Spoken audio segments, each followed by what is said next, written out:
तेरा कल्याण हो, तेरा घराना कल्याण से रहे, और तेरा जो कुछ है वह तेरा जो है कल्याण से रहे। यानी एक ऐसे शब्दों से जब हम किसी का संबोधन करते हैं ना, तो खुशी ऑटोमेटिकली आती है जब हम परमेश्वर के नाम से किसी को आशीष देते हैं, है ना।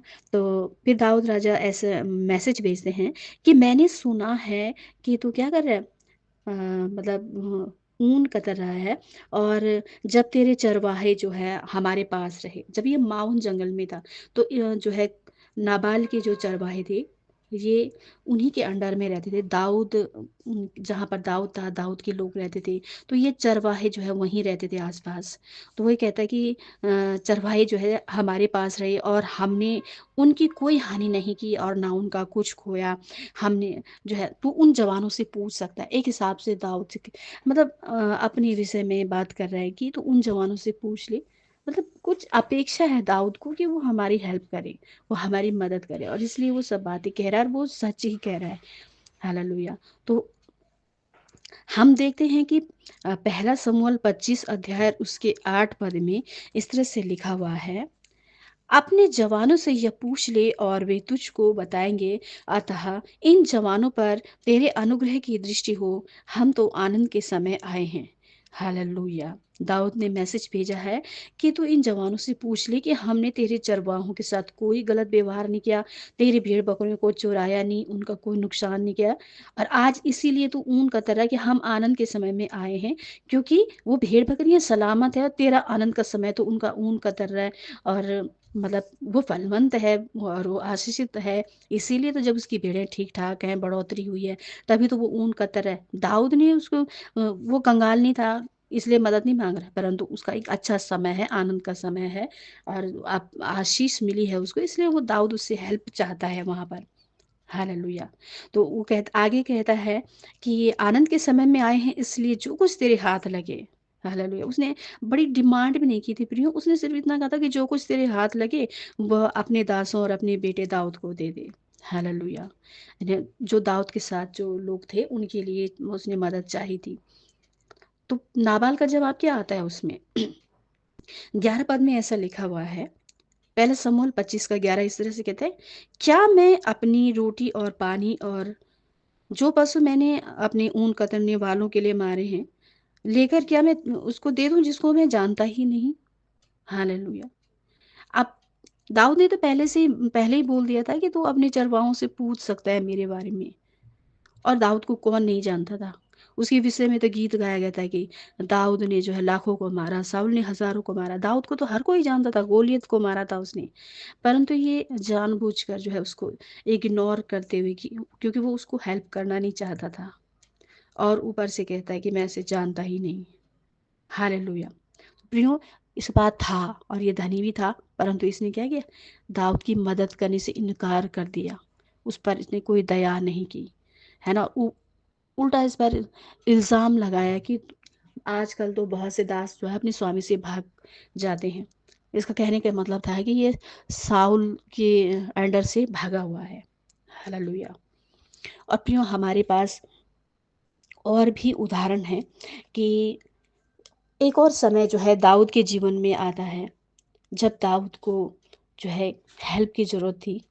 और यहाँ पर हम देखते कि दाऊद हेल्प नहीं मांगता, क्योंकि परमेश्वर का मतलब परमेश्वर जो न्याय है और परमेश्वर के वचन के अनुसार दाऊद के जीवन में जो है ये एक घटना घटती है।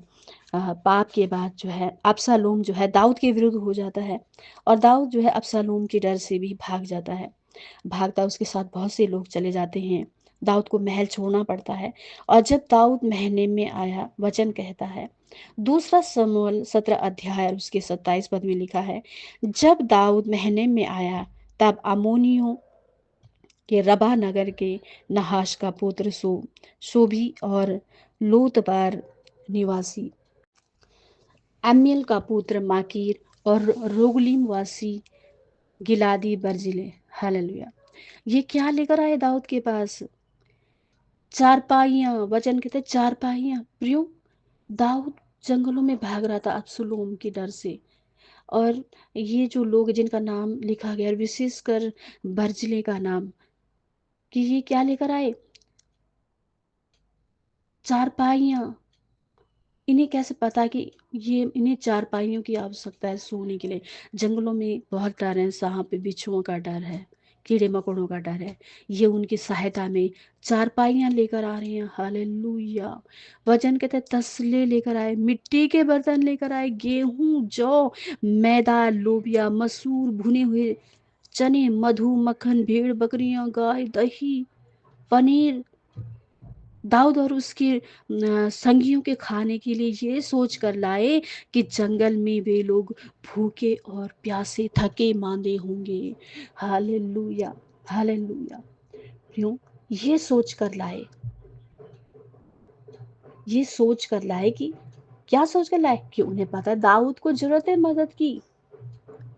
ये चाहते तो केवल दाऊद से मिलकर आते और दाऊद से कहते कि तू चिंता मत कर, एक दिन सब ठीक हो जाएगा, परमेश्वर तेरे साथ है। लेकिन नहीं, वचन हमें क्या सिखाता है कि कोई 1 मील चलने के लिए बोले तो 2 मील चलो, यानी एक्स्ट्रा चलो। ये इन्होंने दाऊद को हेल्प किया, एक्स्ट्रा एक्स्ट्रा तरीके से किया। प्रियो, तसले, चारपाइयाँ लाने की जरूरत नहीं, मिट्टी के बर्तन लाने, केवल थोड़ा बहुत सामान लेके आ जाते, परंतु ये उसकी ज़रूरत का हर एक सामान जो है वहाँ पर लाते प्रियो, क्योंकि दाऊद को ज़रूरत है। उसे मतलब उसे भले उसने मांगा नहीं, लेकिन इनडायरेक्टली उससे एक मांग है, उसे चाहिए ये सब चीज़ें। परमेश्वर मुहैया कराता है, क्योंकि परमेश्वर मुहैया कराने वाला परमेश्वर है। लोगों की सोच समझ को जो है वही उभारता है। लेकिन कुछ ऐसे भी लोग हैं जिनकी सोच समझ जो है बंद हो रखी है।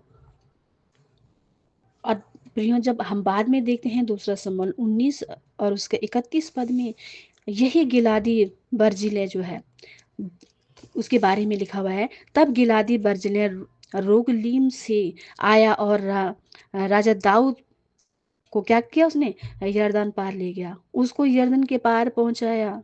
बर्जिल्लै तो वृद्ध पुरुष था प्रियो, वो जो है 80 वर्ष का था। और जब राजा महने में रहता था, वचन कहता है तब जो है वो उसका पालन पोषण करता था अपने धन से। उसको किसने मजबूर किया था कि वो राजा का पालन पोषण करे?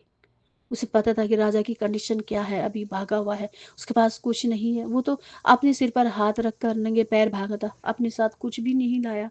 लेकिन इसे किसने मजबूर किया था? बर्जिल्लै को। परमेश्वर का जो अनुग्रह होता है प्रियो दाऊद पर था, परमेश्वर की दया दाऊद पर थी, और बर्जिल्लै का हृदय पर जो है एकदम मदद के लिए खुला हुआ था। वो बहुत धनी था, और वो दाऊद का तब तक पालन पोषण करता रहा जब तक दाऊद महने में था। हालेलुया। और उसके बाद दाऊद भी जब अपने यरूशलेम में लौटा, जब अबशालोम मारा जाता है, दाऊद तो वापसी होती है यरूशलेम की ओर, तो दाऊद भी जो है उसे कहता है कि चल तू मेरे साथ चल। और ये यहाँ पर देखते हैं कि 80 वर्ष का वृद्ध पुरुष जो है उसको यरदन पार पहुंचाने के लिए आ रहा है। परमेश्वर का वचन कह रहे कि कोई 1 मील कहने के लिए चलने के लिए कहे तो 2 मील चलो। हम इस 80 वर्ष के पुरुष से सीख सकते हैं। इसे क्या जरूरत थी? इतना काफी नहीं था कि इसने जो है इसको हेल्प किया था, पालन पोषण किया था अपने धन की वजह से, चीजों की वजह से। फिर इसे क्या जरूरत थी कि ये यरदन तक आए उसको पहुंचाने के लिए? लेकिन उसके सम्मान में प्रियो, परमेश्वर ने उसका मन इतना खोला, 80 वर्ष के आदमी के अंदर इतना हियाव है, इतना प्रेम है। हालेलुया। और दाऊद भी उस पर अपनी कृपा दृष्टि करता है कि वो कहता है कि चल तू मेरे साथ ही यरूशलेम में रहेगा, और अब जो है तेरा पालन पोषण मैं करूंगा। परंतु वो इनकार कर देता है। इसका मतलब वो निस्वार्थ भावना से दाऊद को हेल्प करता है, और वो दाऊद को मना करता है कि नहीं, अब तो मैं 80 वर्ष का हो गया, खाने का स्वाद भी मैं नहीं जानता, नहीं पहचान पाता, गायक गायिकाओं का शब्द भी अब मुझे नहीं भाता, सुनाई नहीं देता। मैं अपने लोगों के बीच में जो है वहीं उन्हीं के बीच में मरना चाहता हूँ, वहीं रहना चाहता हूँ। इसका मतलब है कि ये निस्वार्थ भावना से दाऊद की मदद करता है। दाऊद को आवश्यकता थी प्रियो, हमें इन चीज़ों से, हमें इन वचनों के माध्यम से सीखना है कि दिया कैसे जाता है, किसी को मदद कैसे की जाती है ना? और कैसे 1 मील से एक्स्ट्रा चला जाता है। प्रभु यीशु मसीह के कहने का क्या मतलब है कि हमें एक्स्ट्रा हेल्प लोगों की करना है। जितना जिसको आवश्यकता है उससे अधिक हमें उसकी सेवा करनी है। हालेलुया। तो प्रियो, हमने देखा नाबाल के जीवन से ऐसे लोग हैं, मैं बता रही हूँ कि ऐसे भी लोग हैं जिनका मन इतना कठोर है, और जो किसी को मदद नहीं करना चाहते। उनके पास चाहे कितना भी हो, लेकिन वो किसी को कुछ देना नहीं चाहते हैं। और हमने नाबाल के जीवन से भी यही देखा। ये मतलब ये इसके पास बहुत कुछ था, और जबकि दाऊद ने इसे हेल्प मांगी थी, परंतु इसने जो है देने से इनकार कर दिया। तो कहने का मतलब है कि मनुष्य जो है स्वार्थ के कारण से ही परमेश्वर से अलग हो जाता है। नाबाल मर जाता है, सबको पता ही है ना, क्योंकि उसने एक राजा को हेल्प नहीं किया और परमेश्वर के वचन के अनुसार भी उसने जो है हेल्प नहीं किया। तो मनुष्य जो है स्वार्थ के कारण ही परमेश्वर से अलग हो जाता है। हमारा परमेश्वर मेल मिलाप कराने वाला परमेश्वर मेल मिलाप के लिए आए हैं, और वो आपस में हम सबको भी मेल मिलाप का ही सुसमाचार देते हैं। लेकिन मनुष्य क्या करता है, वो अपने में ही रुचि रखता है। मनुष्य आत्म केंद्रित है, आत्म प्रेमी, अपने ही बीच में अपने ही लोगों में फंसा हुआ है प्रियो। हालेलुया। प्रभु यीशु मसीह आए, हमारे लिए मरे, और उन्होंने हमारे लिए कुछ भी नहीं, अपना शरीर का एक एक बूंद हमें दे दिया, ताकि हम आगे को जो है पुरानी मनुष्यता में ना रहें। दूसरा कुरिन्थियों 5 अध्याय और उसके 15 पद में इस तरह से लिखा है, हम वचन से बहुत ज़्यादा जल्दी सीख सकते हैं।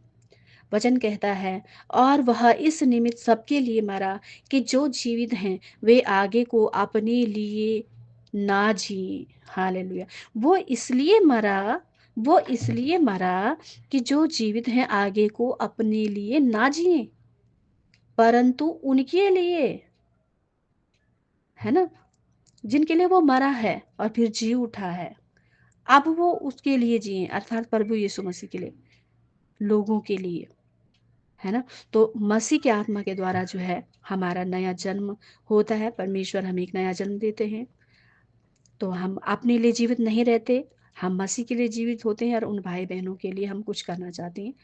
तो ऐसा व्यक्ति जो है, जो आत्मा से नया जन्म लेता है, वो खुशी से जो है, कोई एक गाल पे मारता है तो दूसरा भी फेर देता है उसकी ओर। जो कोई 1 मील चलने के लिए बोला तो वो 2 और मील चला जाता है। हालेलुया। और वो दांत के बदले दांत, आंख के बदले आंख बदला नहीं लेता, परंतु बुराई का सामना नहीं करता।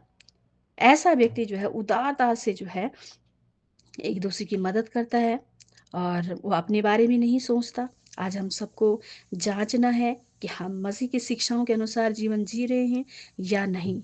तो प्रियो, वचन हमें सिखाना चाहता है कि कोई कुछ मांग रहा है, कुछ क्या, जैसे मतलब हमारी वस्तु से कोई कुछ मांग रहा है, या हमसे कुछ कोई सेवा बन पा रही है तो हमारा हमसे कोई सेवा मांग रहा है, या हमसे समय मांग रहा है। कभी कभी हमें अपना टाइम भी लोगों को देना पड़ सकता है।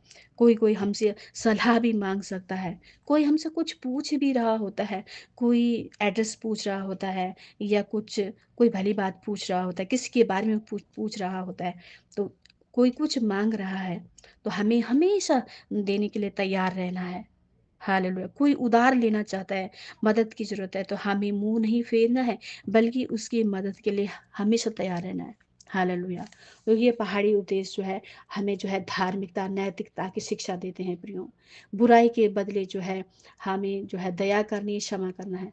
पड़ोसियों, रिश्तेदारों के प्रति जो है क्षमाशील रहना है। तभी तो हम एक दूसरे की मदद कर पाएंगे। और हालेलुया। सच में परमेश्वर पिता आपको इस वचन के निमित्त ढेरों आशीष दे। गॉड ब्लेस यू सबको। जय मसीह की।